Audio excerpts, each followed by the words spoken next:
राधे राधे मेरे सभी प्यारे विद्यार्थियों को। माय डियर स्टूडेंट्स, आज हम हिस्ट्री का एक इम्पोर्टेंट टॉपिक डिस्कस करने जा रहे हैं जिस टॉपिक का नाम है बौद्ध धर्म। इस टॉपिक से मोस्टली एग्ज़ाम में 1 से 2 क्वेश्चन आते रहे हैं। चलिए बिना समय गवाए इस टॉपिक को समझते हैं। ईसाई और इस्लाम धर्म से पहले बौद्ध धर्म की उत्पत्ति हुई थी। मतलब बौद्ध धर्म ईसाई और इस्लाम धर्म से भी पहले का धर्म है। दोनों धर्म के बाद यह दुनिया का तीसरा सबसे बड़ा धर्म है। यानी इन दोनों धर्म कौन कौन से, ईसाई और इस्लाम धर्म के बाद अगर दुनिया में लोग सबसे ज़्यादा किसी धर्म को मानने वाले हैं तो वो धर्म है हमारा बौद्ध धर्म। फर्स्ट पॉइंट है हमारा, गौतम बुद्ध का जन्म 563 ईसा पूर्व के बीच शाक्य गणराज्य की तत्कालीन राजधानी कपिलवस्तु के निकट लुम्बिनी, नेपाल में हुआ था। माय डियर स्टूडेंट्स, इसको मैं थोड़ा आपको डिटेल में समझाता हूँ, so listen to me carefully. जो गौतम बुद्ध थे उनका बचपन का नाम था सिद्धार्थ, और जो सिद्धार्थ जी थे, सिद्धार्थ जी का जन्म 563 ईसा पूर्व को इंग्लिश में बीसी बोलते हैं, it means before the Christ. 563 ईसा पूर्व में कपिलवस्तु नाम के स्थान पर, जो कि लुम्बिनी के निकट था, और लुम्बिनी था ये आपका नेपाल में, वहाँ पर हुआ था। सिद्धार्थ जी का जो जन्म हुआ वो एक अच्छे घराने में हुआ। यानी कि उनके पिताजी का नाम था शुद्धोधन, जो शाक्य गण के मुखिया थे। सेकंड पॉइंट में लिखा भी हुआ है, इनके पिता शुद्धोधन शाक्य गण के मुखिया थे। थर्ड पॉइंट है हमारा, इनके बचपन का नाम सिद्धार्थ था, जो कि मैंने अभी आपको डिस्कस किया है। फोर्थ पॉइंट है, सिद्धार्थ के जन्म के 7 दिन बाद ही उनकी माँ माया देवी का देहांत हो गया था। सिद्धार्थ जी के जन्म के आफ्टर 7 डेज यानी 7 दिन बाद ही उनकी माता जी का देहांत हो गया, यानी मृत्यु हो गई थी। और अब सिद्धार्थ का पालन पोषण करना उनके पिताजी के लिए बहुत ही कष्टपूर्ण हो गया था। तो सिद्धार्थ के पिताजी ने उनकी मासी से, जिसका नाम था प्रजापति गौतमी, से शादी की, जो उनकी सौतेली माँ बनी। फिफ्थ पॉइंट में लिखा भी हुआ है, सिद्धार्थ की सौतेली माँ प्रजापति गौतमी ने उनको पाला। आई होप आपको 5 पॉइंट तक क्लियर हो गया होगा। हमारा 6 पॉइंट है, सिद्धार्थ का 16 साल की उम्र में यशोधरा के साथ विवाह हुआ। यशोधरा नाम की जो महिला थी वो सिद्धार्थ जी की पत्नी बनी। 7 पॉइंट में लिखा है, इनके पुत्र का नाम राहुल था। सिद्धार्थ और यशोधरा की जो संतान थी उनका नाम था राहुल। सिद्धार्थ का एक ही पुत्र था और कोई संतान नहीं थी। चलिए 8 पॉइंट है हमारा, सिद्धार्थ जब कपिल वस्तु की सैर के लिए निकले तो उन्होंने 4 दृश्यों को देखा। सिद्धार्थ जी कपिल वस्तु की सैर के लिए जब निकले थे तो उनके सारथी का नाम कई एग्जाम्स में पूछा जाता है। सिद्धार्थ के सारथी का नाम है चन्ना। तो चन्ना के साथ जब सिद्धार्थ कपिल वस्तु की सैर के लिए निकले तो उन्होंने वहाँ पर 4 दृश्य देखे। सबसे फर्स्ट दृश्य था बूढ़ा व्यक्ति। एक बूढ़ा व्यक्ति उनको रास्ते में सैर करते करते दिखाई पड़ा। सेकंड पॉइंट है एक बीमार व्यक्ति। थर्ड पॉइंट है एक शव यानी कि dead body. And last one is एक सन्यासी। माय डियर स्टूडेंट, इन 4 दृश्यों का सिद्धार्थ की यानी कि महात्मा बुद्ध की स्टोरी में क्या महत्व है, मैं थोड़ा सा आपको ब्रीफ में समझाता हूँ, ध्यान से सुनिएगा। सिद्धार्थ जी के जन्म से पहले शुद्धोधन जी और उनकी माता माया देवी एक बहुत बड़े ऋषि मुनि के पास गए। तब तक इनके सिद्धार्थ जी के माता पिता को कोई संतान नहीं होती थी, तो उन्होंने उनसे पूछा कि हमें संतान की प्राप्ति कैसे हो, या होगी भी या नहीं। तो ऋषि मुनि जी ने कहा कि आपको संतान जो होगी वो बहुत ही महान पुरुष होगा। वो अगर राजा बनता है तो भी बहुत महान राजा बनेगा, और अगर कोई सन्यासी बनता है तो भी बहुत ही महान सन्यासी बनेगा, उसका विश्व में नाम होगा। तो इस बात को सुनकर शुद्धोधन और माया देवी जो कि उनके पेरेंट्स थे वो घबरा गए। उन्होंने पूछा, महाराज हमें कोई ऐसा रास्ता बताइए जिससे कि हमारा बेटा राज ही भोगे, ना कि संन्यास जीवन ग्रहण करे। तो ऋषि मुनि जी ने कहा उनको कि अगर आप अपने बच्चे को संन्यास की तरफ नहीं भेजना चाहते तो उनको जीवन में कभी भी दुख का आभास मत होने देना, चाहे वो दुख किसी भी तरह का हो। तो इसीलिए उन पर शुद्धोदन जी ने हर तरह की फैसिलिटी, हर तरह की सुविधा का ध्यान रखा, जिससे कि कभी भी उनको दुख का एहसास होकर वो संन्यास जीवन की तरफ टर्न ना कर जाएं। और ये वो 4 दृश्य थे जिनसे उनके मन में दुख का भाव हुआ, और इसी दिन से उन्होंने संन्यास जीवन के बारे में सोचा था। चलिए 9th पॉइंट पे चलते हैं। सांसारिक समस्याओं से दुखी होकर सिद्धार्थ ने 29 साल की आयु में घर छोड़ दिया, जिसे बौद्ध धर्म में महाभिनिष्क्रमण कहा जाता है। क्या कहा जाता है? महाभिनिष्क्रमण कहा जाता है। यहाँ पर एक रा मिस है, तो इसको क्या कहा जाएगा माय डियर? महाभिनिष्क्रमण। इसके बाद 10th पॉइंट है हमारा, गृह त्याग के बाद बुद्ध यानी सिद्धार्थ ने वैशाली के अलार कलाम से सांख्य दर्शन की शिक्षा ग्रहण की। सिद्धार्थ जी जब 29 साल के हो गए थे तो उन्होंने इन 4 दृश्यों को देखा चन्ना के साथ सैर करने के दौरान। उसके बाद उन्हें इनमें सबसे जो बेस्ट लगा वो एक संन्यास जीवन था। संन्यास जीवन के लिए उन्होंने 29 साल की आयु में अपने घर को छोड़ दिया, गृह त्याग कर दिया, और इस घटना को उनके जीवन में महाभिनिष्क्रमण के नाम से जाना जाता है। चलिए 10th पॉइंट लिखा हमारा, गृह त्याग के बाद बुद्ध ने वैशाली के, बिहार में वैशाली पड़ता था, वैशाली के एक बहुत जाने माने गुरु थे जिनका नाम था अलार कलाम। उनसे उन्होंने सांख्य दर्शन की शिक्षा ली, यानी उनके सबसे पहले गुरु कौन थे? अलार कलाम। 11th पॉइंट है हमारा, अलार कलाम सिद्धार्थ के प्रथम गुरु थे, जो कि अभी मैंने डिस्कस किया। 12th पॉइंट पे लिखा है, अलार कलाम के बाद सिद्धार्थ ने राजगीर के रुद्र करापुत, इसको रुद्रक भी बोल दिया जाता है, से शिक्षा ग्रहण की, जो कि इनके दूसरे गुरु बने। 13 पॉइंट है हमारा, उरुवेला में सिद्धार्थ को कौंडिन्य, वप्पा, भादिया, महानामा और अस्सागी नाम के 5 साधक मिले। उरुवेला में जब सिद्धार्थ जी गए तो उन्हें 5 शिष्य मिले, जिन्होंने उन्हें कहा कि गुरुजी आप हमें अपना शिष्य बना लो और हमें ज्ञान दीजिए। तो सिद्धार्थ जी ने कहा कि ठीक है, आज से आप लोग मेरे साथ रहेंगे और भिक्षा कैसे मांगते हैं ये भी मेरे साथ रहकर ही सीखेंगे और मेरे सभी निर्देशों का पालन करेंगे। तो उन्होंने उनको 5 को शिष्य बना लिया था। 14 पॉइंट पे चलते हैं। बिना अन्न जल ग्रहण किए 6 साल की कठिन तपस्या के बाद 35 ईयर यानी 35 साल की आयु में बैसाख की पूर्णिमा की रात निरंजना नदी, जो निरंजना नदी है, इस नदी का एक नाम और एग्जाम में पूछा जाता है। इस नदी का दूसरा नाम था पुनपुन नदी, तो इसको भी नोट डाउन कर लीजिएगा। पुनपुन नदी भी निरंजना नदी का ही दूसरा नाम है। चलिए आगे बढ़ते हैं। निरंजना नदी के किनारे पीपल के पेड़ के नीचे सिद्धार्थ को ज्ञान की प्राप्ति हुई। तो चलिए इसको थोड़ा डिटेल में समझाता हूँ। बिहार में एक जगह हुआ करती थी गया, जो कि अभी भी है। बिहार में एक जगह थी गया, और गया में एक नदी थी निरंजना, जिसका दूसरा नाम मैंने बताया आपको पुनपुन नदी। और उस निरंजना नदी के तट पर एक पीपल का पेड़ था, जहाँ पर बैठकर बिना अन्न जल ग्रहण किए 6 साल की कठिन तपस्या की थी सिद्धार्थ ने। जब उनकी आयु थी 29 साल, और जिस दिन उनको ज्ञान की प्राप्ति हुई तब उनकी आयु रही 35 साल, यानी 35 साल की आयु में सिद्धार्थ को पूर्ण ज्ञान की प्राप्ति हुई। चलिए 15 पॉइंट पे चलते हैं।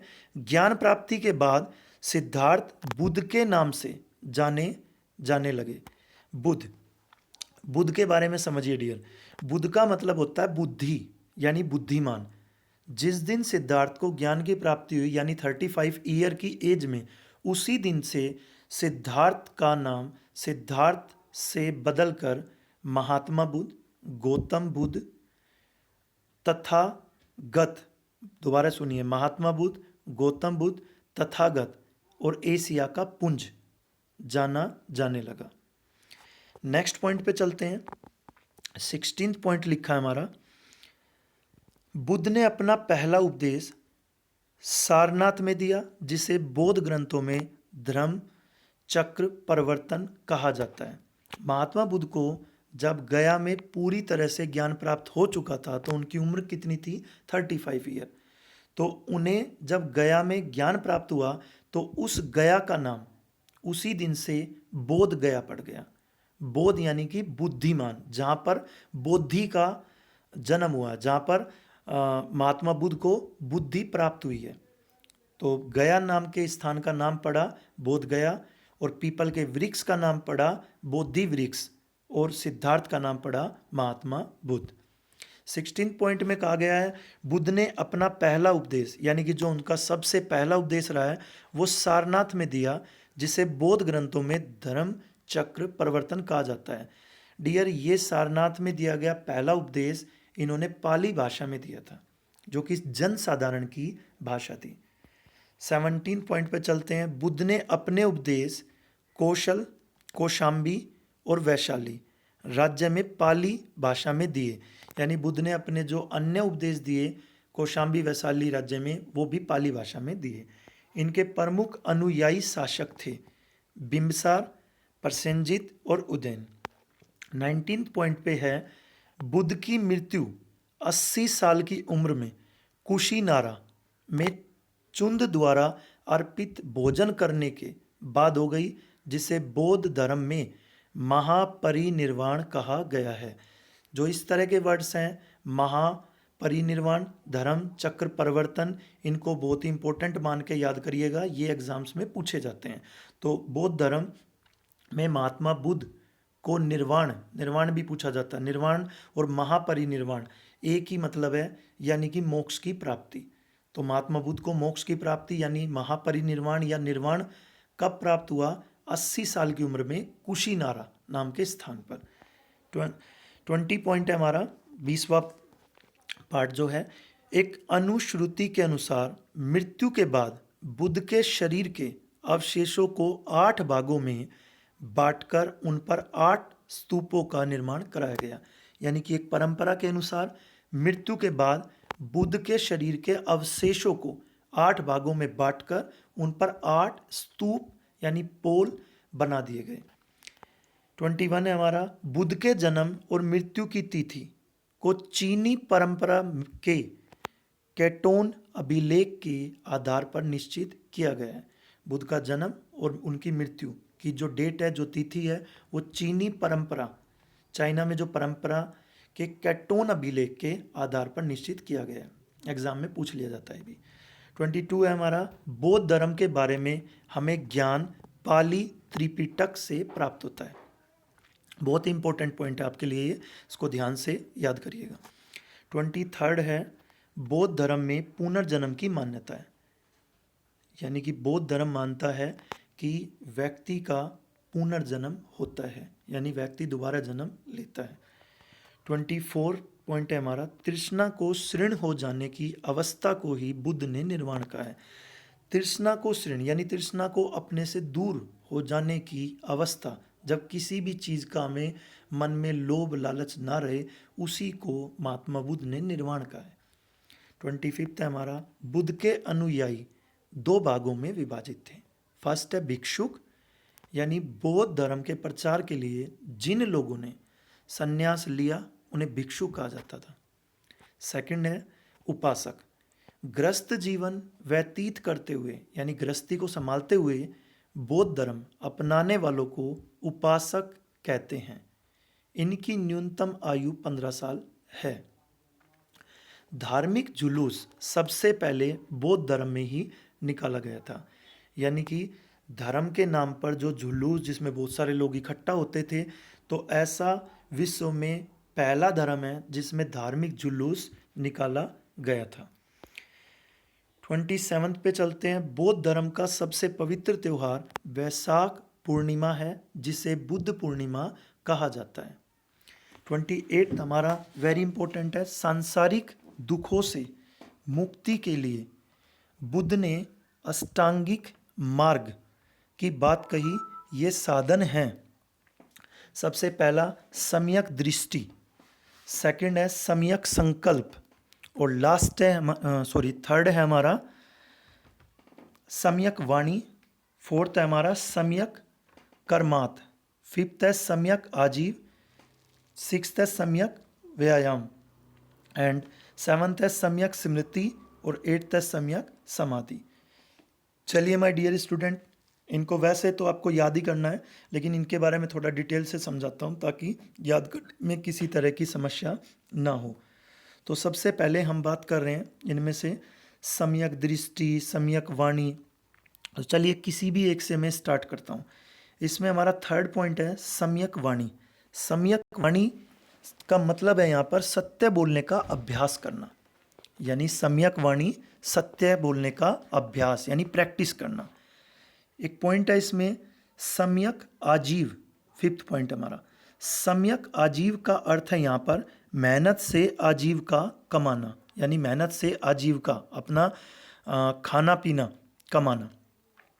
सम्यक कर्मात यानी फोर्थ पॉइंट, सम्यक कर्मात जो है उसका अर्थ है प्राणियों के जीवन की रक्षा का अभ्यास करना, प्राणियों के जीवन की रक्षा का अभ्यास करना सम्यक कर्मात का अर्थ है। सम्यक व्यायाम जो कि हमारा सिक्स्थ पॉइंट है, इसका अर्थ होता है शुभ विचार पैदा करना, यानी अच्छे विचार लाना, अच्छी बातों को मन में रखना, सम्यक व्यायाम कहलाएगा। एक नेक्स्ट टाइम आया सेवंथ है सम्यक स्मृति। इसका मतलब होगा यहाँ पर स्वयं को ठीक प्रकार से देखना, यानी अपने आप को ठीक तरह से जानना, अपने आप को ठीक तरह से पहचानना कि हम क्या हैं। तो अपने मन की शक्ति को पहचानना कि हम कहाँ स्टैंड करते हैं। 8 पॉइंट है हमारा सम्यक समाधि। इसका अर्थ है यहाँ पर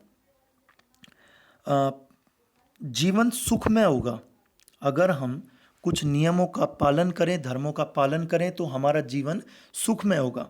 सम्यक समाधि का अर्थ होगा अगर हम धर्म का पालन अच्छे से करें, कुशलता से करें तो, और धर्म में रुचि रखें तो हमारा जीवन सुखमय रहेगा, यानी निर्वाण प्राप्ति में आसानी रहेगी। तो माय डियर स्टूडेंट, लगभग मैं आपको समझा चुका हूँ। इसमें कुछ बचते हैं हमारे पॉइंट 1 से 2, जैसे कि सम्यक दृष्टि, देखने की जो आपकी दृष्टि हो, किसी को पहचानने की, किसी को देखने की, वो दृष्टि आपकी अच्छी हो, यानी किसी को भी हम गलत तरीके से ना देखें, उसके प्रति हमारे मन में किसी भी तरह का द्वेष ना रहे। सेकंड पॉइंट है हमारा सम्यक संकल्प। इसका मतलब होता है चित्त से रोग द्वेष नहीं करना, यानी ये जानना कि रोग द्वेष रहित मन की एकाग्र हो सकता है। चलिए माय डियर स्टूडेंट, इनको ज़्यादा डिटेल में समझने की वैसे इतनी ज़रूरत नहीं है, बट मैंने आपको इसलिए समझा दिया ताकि यह आसान लगे आपको याद करने में। 29 है हमारा बुद्ध के अनुसार अष्टांगिक मार्गों के पालन करने के उपरांत मनुष्य की भव तृष्णा नष्ट हो जाती है और उसे निर्वाण प्राप्त हो जाता है। यानी महात्मा बुद्ध मानते थे अगर ये अष्टांगिक मार्गों पर व्यक्ति चलता है तो उसकी तृष्णा यानी लोभ, मन में लालच किसी चीज़ का, वो सब नष्ट हो जाती है और उसे निर्वाण प्राप्त होता है, यानी मोक्ष प्राप्त होता है। 30 नंबर पे लिखा है अनीश्वरवाद के संबंध में बौद्ध धर्म और जैन धर्म में समानता है, यानी अनीश्वरवाद के संबंध में बौद्ध धर्म और जैन धर्म दोनों के एक जैसा ही नज़रिया है। वो मानते थे कि ईश्वर नहीं है। चलिए 31 पे चलते हैं। सर्वाधिक बुद्ध की मूर्तियों का निर्माण गंधार शैली के अंतर्गत किया गया था। सबसे ज़्यादा जो मूर्तियाँ बुद्ध की बनाई गई वो गंधार शैली में बनाई गई, लेकिन बुद्ध की पहली यानी प्रथम मूर्ति मथुरा कला के अंतर्गत बनी थी। इसमें कुछ खास समझाने का नहीं है, ये आपको पढ़ना है। 32 लिखा है बौद्ध संप्रदाय। भगवान बुद्ध के समय किसी भी प्रकार का कोई संप्रदाय नहीं था, यानी जब महात्मा बुद्ध जिंदा थे उस समय किसी भी प्रकार का कोई भी संप्रदाय नहीं था। किंतु बुद्ध के निर्माण के बाद जब बुद्ध को मोक्ष प्राप्त हुआ, उसके बाद द्वितीय बौद्ध संगति में भिक्षुओं में मतभेद के चलते दो भाग हो गए। यानी दूसरी बौद्ध संगति के दौरान बौद्ध धर्म में दो संप्रदाय बन गए, दो भाग बन गए। पहले को हीनयान और दूसरे को महायान कहते हैं। हीनयान को ही थेरवाद भी कहा जाता है, इसका दूसरा नाम है। 33 है हमारा जो लास्ट पॉइंट है, बौद्ध त्योहार। बैसाख मास के शुक्ल पक्ष की पूर्णिमा के दिन बुद्ध का जन्म हुआ था और इसी दिन उन्हें ज्ञान प्राप्त हुआ था तथा इसी दिन उन्होंने देह छोड़ दिया था, यानी उनको निर्वाण प्राप्त हो गया था, जिसे हम महापरिनिर्वाण भी कहते हैं। अर्थात निर्वाण प्राप्त किया था, इसलिए उक्त पूर्णिमा के दिन बुद्ध जयंती और निर्वाण दिवस मनाया जाता है। इसको ध्यान से एक बार फिर समझिए। जो पूर्णिमा है उसके लिए आपको दो चीज़ें याद रखनी है, बुद्ध की जयंती भी पूर्णिमा पर ही और निर्वाण यानी मोक्ष की प्राप्ति उनको इसी दिन हुई थी। तो आई होप आपको यहाँ तक क्लियर हो गया होगा। माय डियर स्टूडेंट, इस वीडियो में मैंने कोशिश की है कि कुछ अच्छे से मेरी वॉइस क्लियर रहे, क्योंकि लास्ट वीडियो में बहुत ही स्लो, बहुत ही धीमी आवाज़ थी, आप लोग जिसको अच्छे से समझ नहीं पा रहे थे। आई होप आपको यहाँ तक समझ आया होगा। Thank you.